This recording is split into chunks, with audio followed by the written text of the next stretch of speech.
इनकी रगड़ मिटाना चाहत इनकी, अपने पे रखते काबू। हंटर बाबू, हंटर बाबू,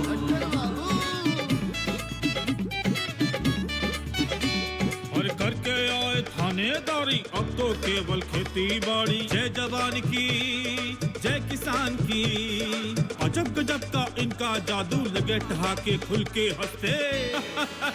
हंटर बाबू, हंटर बाबू, हंटर बाबू, हंटर बाबू।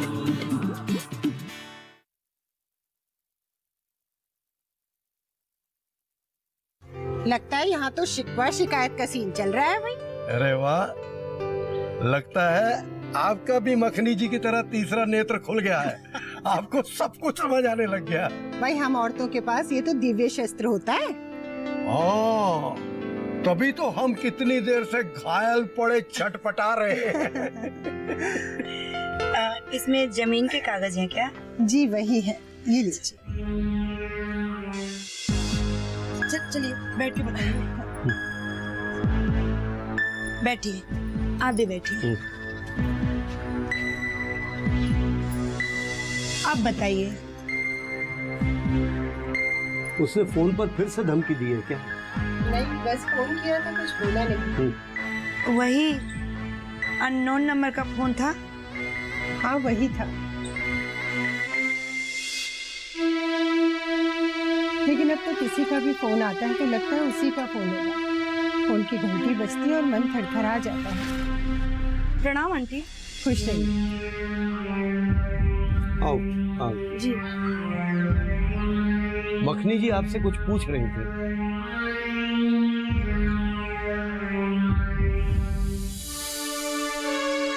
शायद आप नेहा के सामने कुछ बताना नहीं चाहते, लेकिन आप निश्चिंत होकर कहिए, ये इसी घर की सदस्य है। इसे भी पता होना चाहिए कि परिवार में और गांव में क्या हो रहा है। कॉल आया था लेकिन नंबर नहीं आता, उस पे अननोन लिखा होता है।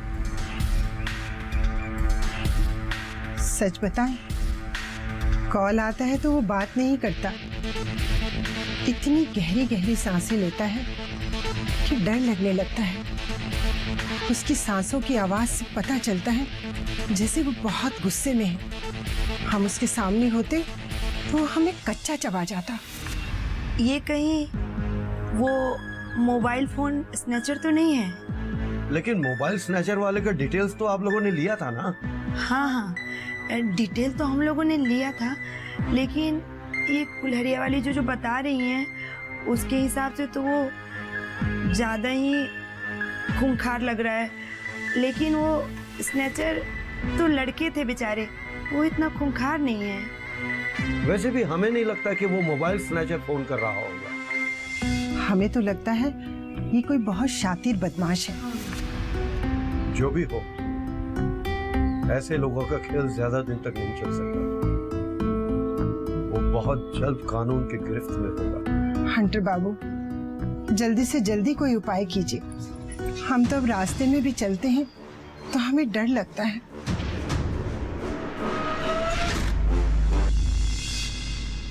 अच्छा, अब हम चलते हैं। अरे इतनी जल्दी क्या है, अभी थोड़ी देर और बैठिए ना। अभी तो आंटी आपसे आंटी की बात हुई ही कहाँ है। और वैसे भी जब से नानी गई है ना, आंटी कुछ ज्यादा ही उदास रहती है। नेहा, माँ तो माँ होती है ना। जी, हम सब भी नानी की कमी बहुत महसूस करते हैं। घर के बुजुर्ग तो घर का मध्य स्थल होते हैं, उनसे एक तसल्ली बनी रहती है, एक राहत रहती है कि घर में बुजुर्ग हैं। जी। अच्छा मखनी जी, जरा आप मेरे साथ आइए।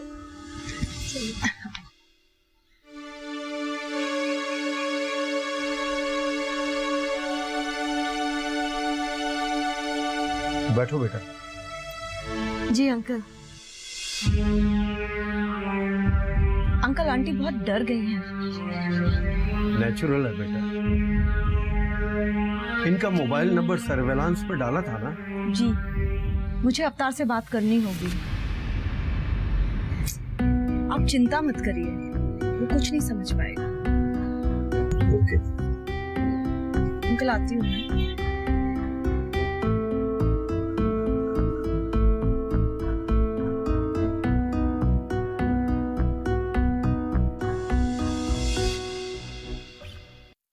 आप लोग को इतना भी नहीं पता है क्या? प्रधानमंत्री मत्स्य संपदा योजना की शुरुआत हो चुकी है।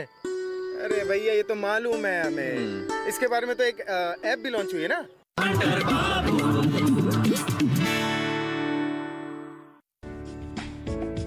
ये कामयाबी है अन्नदाता की। ये कहानी है खेत और खलिहानों की। कैसे करें अपने पशुओं की देखभाल, जानिए गांव-गांव के किसानों का हाल। देखिए गांव किसान, सोमवार से शुक्रवार दोपहर 12 बजे सिर्फ डीडी किसान पर।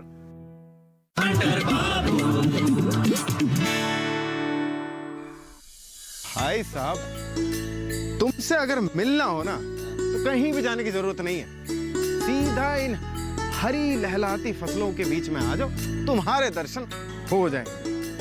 अरे तो जाए भी तो कहाँ जाए यार। जब तक दीपा घर पे थी तो उसके साथ साथ कभी कभी मार्केट घुमाया करते थे। अच्छा, या फिर घर पे ही बैठ के उसके साथ सुख दुख की सारी बातें कर लिया करता था। अच्छा इसीलिए तुम घर नहीं आते थे ना? हाँ, जैसे तुम तो मेरे घर रोज आते थे ना। भाई साहब, मैं आता था, तुम ही नहीं आते थे। रहने दो, तुम पता कब आते थे? हाँ? जब सिर्फ रूपा हुआ करती थी। उसके बाद से तो जनाब जब भी आप मिले हैं ना, आपको घर का पता बताना पड़ता था। अब तुम भी ना। वैसे एक बात है यार, वीसीसी पर कितना मजा आता था ना। अगर वीसीसी ना होता तो हम लोग तो कभी मिल ही नहीं पाते। सच में यार, है ना? वही हमारे मिलने का एक जरिया रहा है। वहाँ पर देखो कितना अच्छा लगता था जब साइलेंसर भैया, रंगीली भाभी और नेताजी भी होते थे। सच में यार, कितना मजा आया करता था। माहौल एकदम खुशनुमा रहता था। और ये माहौल अच्छा बनाने के पीछे ये रंगीली भौजी का हाथ होता था। वो सारे माहौल को जीवंत बना के रखती थी। हाँ यार, नेताजी के ऊपर तो वहाँ खूब हास्य व्यंग होता था। रंगीली भौजी और साइलेंसर मिलकर तो उनकी ना दिन रात टांग खींचा करते थे, नहीं?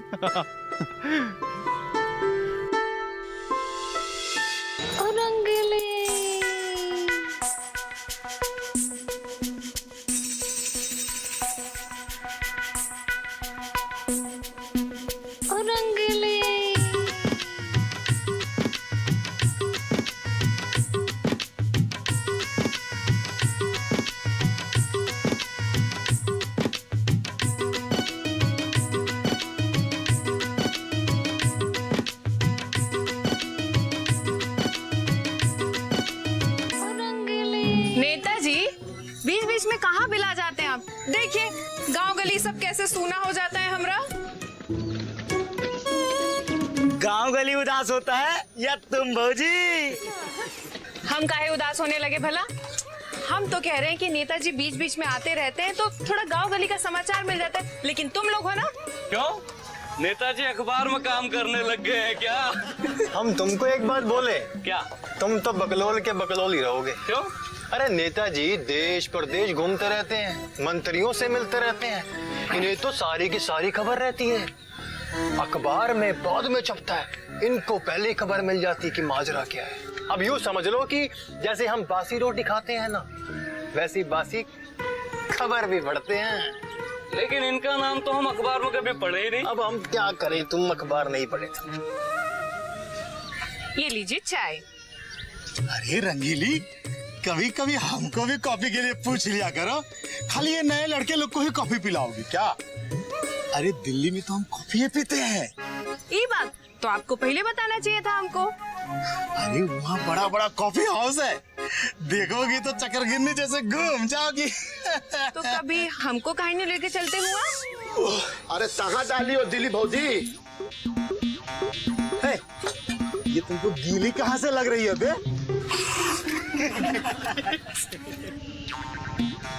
अरे दिल्ली नहीं, हम इनका नाम लिए हैं। ओ अच्छा, देखिए नेताजी, आप ना इस तरह से बार बार हमारे देवर जी का मजाक मत उड़ाया करिए। देखे भौदी मिला कितना पथ लेती है।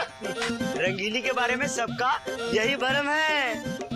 ए छोदेला, तुम अपना तोलबाजी नहीं छोड़ो दे। ये लो साइलेंसर। अरे बाप रे बाप, कितना हाथ है।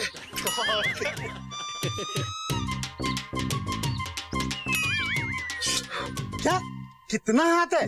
अरे एक ही तो हाथ है, उसी से तुमको चाय पिला रही है। लाहौल बिला नेताजी, हाथ हाथ हाथ मतलब दलम। ओ हॉट कह रहा है। हाँ रंगीली देख लो अपने देवर को, हॉट कह रहा है तुम्हें। या अल्लाह, एकदम थत में आदमी है ता नेताजी। अरे हम ताय तनक बोल रहे हैं। अच्छा सुनिए, हमला अब हौदी के बीच में आग मत लगाइए, बता देते हैं। अरे आग में भी कोई आग लगा सकता है क्या?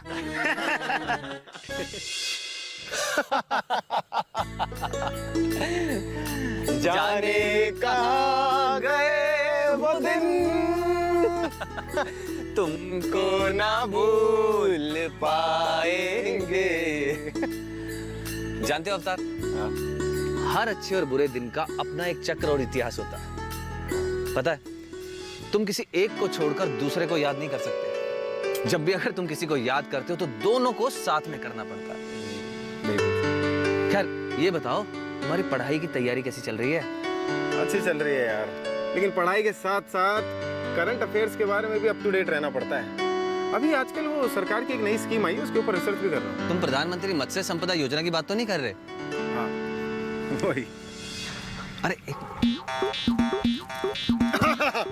अरे एमएलए जी, थोड़ा सा आगे देख के भी चलिए, नहीं तो ठोकर लग जाएगी। नहीं तो गिर भी सकते हैं। अरे गिर नहीं सकते हैं। हाँ? गिर गए हैं। अरे ये नया स्कीम को देख और सुन के ये देखिए, ये देखिए। अरे भैया, ये ऑनलाइन जितनी कंपनियां हैं ना, उनके स्कीम के चक्कर में मत फंसिए। अरे हम फंसेंगे कैसे? हंटर चच्चा के गांव के हैं, हर बात पे नजर रखते हैं। तो फिर बताइए, आपके पास क्या स्कीम है?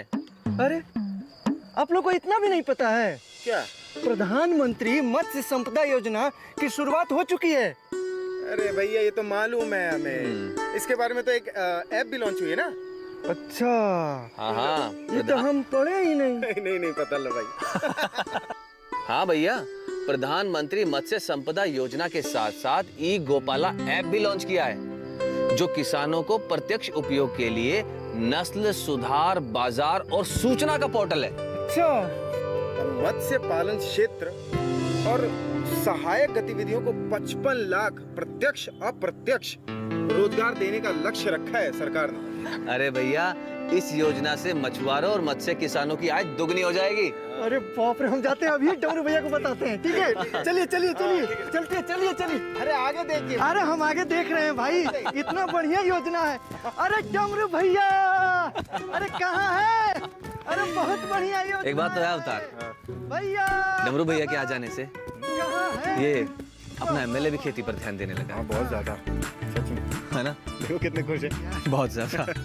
अरे चलो यार चलते हैं, मेरी बाइक तुम्हारे दरवाजे पे खड़ी है। अच्छा, है ना? फिर मैं भी घर निकल जाऊंगा। हाँ।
हेलो। हेलो।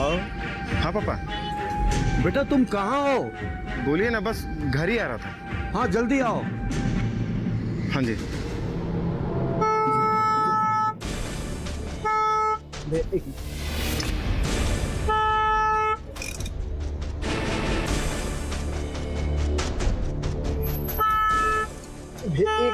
एक मिनट।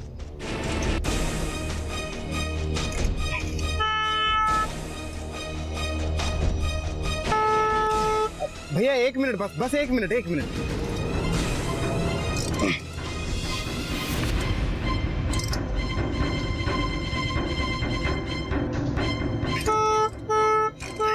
अरे भैया एक मिनट रुक जाइए ना प्लीज, एक मिनट।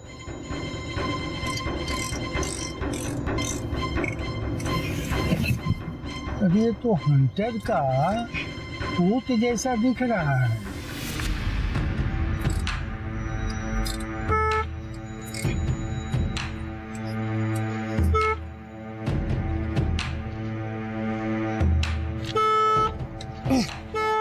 अरे भैया एक मिनट रुक जाइए ना।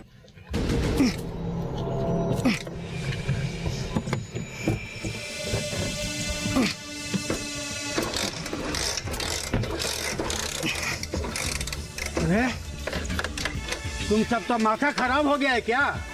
हैं? अरे प्रधान जी नमस्ते। आप ऐसे क्यों बोल रहे हैं? ऐसे क्यों बोल रहे हैं? हैं? अरे बीच सड़क पर बाइक लगा करके खड़े हो गए हो, अब बोलते हो कैसे क्यों बोल रहे हैं? लगता है इस गांव में तुम सबों की जमींदारी कायम हो गई है। माफ करिएगा प्रधान जी, सॉरी। हैं? मैंने आपसे ऐसा क्या बोल दिया जो आप मेरे पे इतना चढ़ रहे हैं? एक तो चोरी और ऊपर से सीना जोरी। इसमें क्या चोरी और सीना जोरी? अच्छा जरा बताइए, मैंने आपसे माफी मांगी थी ना, सॉरी बोला था ना आपसे। तुम सब एकदम नहीं सुधरोगे। आपको कहां से लगता है कि हम बिगड़े हुए हैं? मेरे पापा ने सिर्फ बड़ों की नहीं सबकी इज्जत करना सिखाया। अरे वो तो हम देख ही रहे हैं। एक तो जुबान लड़ा रहे हो और दूसरे अपने बाप का गौरवगान कर रहे हो। मेरे पास भी आपको जवाब देने के लिए बहुत कुछ है, पर मैं आपको जवाब देकर अपना मुंह नहीं गंदा करना चाहता। ज्यादा अकड़ मत दिखलाओ। अकड़ मैं दिखला रहा हूँ या आप दिखला रहे हैं? अरे चुप!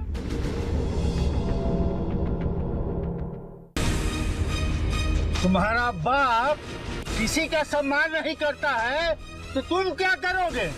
तुम्हारा बाप तो सिर्फ चालाकी का गुना भाग करता है। प्लीज प्रधान जी, आप मेरे पापा के बारे में ना कुछ भी अनाप शनाप मत बोलिए।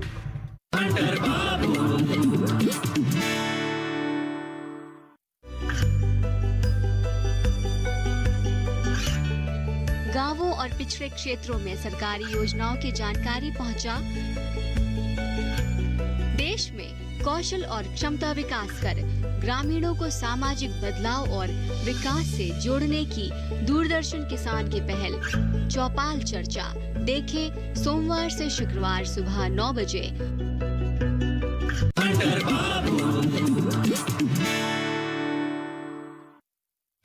एकदम चुप!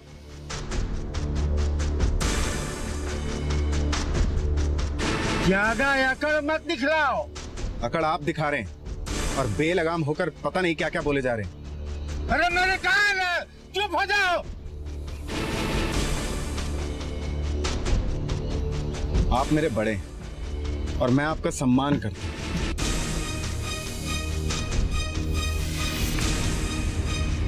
तुम्हारा बाप किसी का सम्मान नहीं करता है तो तुम क्या करोगे?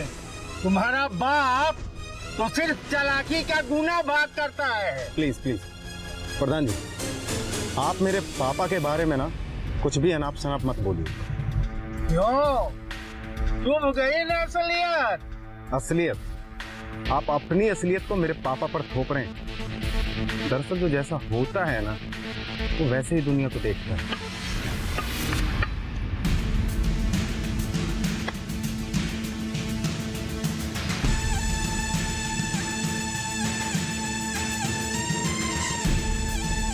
आखिर तुम भी अपनी पहचान दिखाई दिए ना, जैसा पिता वैसा पुत्र। हम आपसे बात कर रहे हैं, लेकिन लगता है कि मैं अपनी ही तौहीन कर रहा हूं। क्या बोला तुमने? क्या फिर से तो बोलो। आप अपने उम्र की सारी मर्यादा भूल चुके हैं। आपको तो ये भी याद नहीं है कि आप अपने पुराने मित्र के बेटे से बात कर रहे हैं। दरअसल आपने उस दोस्ती का मान नहीं रखा। लगता है हंटर महाराज सत्यवादी हरिश्चंद्र के परिवार में पैदा हुए।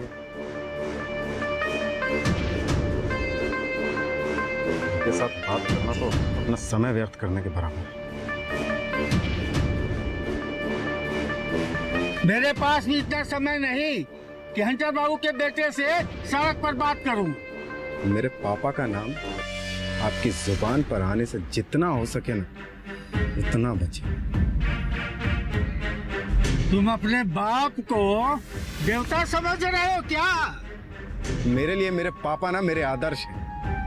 एक अच्छे पिता और सबके लिए हमदर्द है। यहाँ तक कि शायद कई लोगों के लिए तो देवता भी। लेकिन ये आप नहीं समझ पाएंगे प्रधान जी, और मुझे आपको समझाना भी नहीं है। तुम्हारे देवता ने तुम्हें इतना भी संस्कार नहीं दिया कि किसी का रास्ता नहीं रोकते? जो संस्कार उन्होंने दिए हैं ना मुझे, वो आपको अभी तक दिखे नहीं क्या? आप इतनी देर से पता नहीं क्या क्या बोले जा रहे हैं मुझे। मैंने आपको पलट कर जवाब नहीं दिया है। अरे जितना बोल चुके हो उसके आगे बोलने के लिए बचा भी क्या है? सब कुछ तो सुना ही दिया तुमने। आपने एक छोटी सी घटना को कितना बड़ा गुनाह बना दिया, जबकि मैंने आपसे सॉरी भी बोला था, माफी भी मांगी थी। लेकिन आप क्या? अरे रुक क्यों गए? तुम लोगों को तो सिर्फ एक ही विद्या आती है, मीठा मीठा बोलकर गांव के लोगों को बेवकूफ बनाना और अपनी जय जयकार करवाना। तो अब क्या बोलूं? जब खुद गलत काम करता हो और दूसरों को गलत साबित करने पर मजबूर करता हो। अच्छा प्रधान जी, एक बात कहूं, आपसे बहस करके ना मैं अपने पिताजी की मान मर्यादा को घटा रहा हूं। अरे बहस किस मुंह से करोगे? तो क्या मैं आपकी तरह कट्टा और लाठी उठा लूं और लोगों के साथ जबरदस्ती करूं? अरे बकवास क्यों कर रहे हो? हम कोई गलत नहीं करते।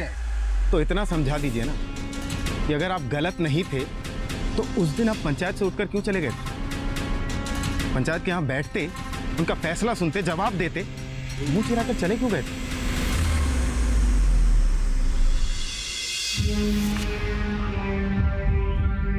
अब मेरा मुंह मत खुलवाइए, कहीं मुंह दिखाने के लायक ना रह जाए। ब्रह्मदेव सिंह और बीड़ी जी।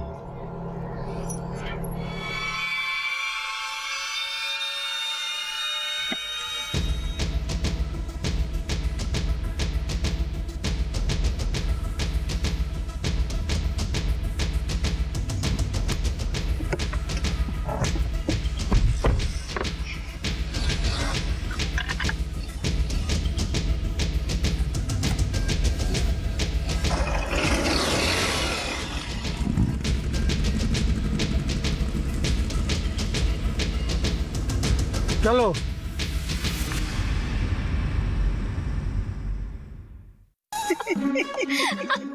क्यों? इस गांव में हंसने पर कोई रोक है क्या? अरे नहीं, ये तो गांव हंटर बाबू का गांव है। यहाँ हंसना, गाना और अच्छे काम करने पर कोई पाबंदी नहीं है। हंसिए।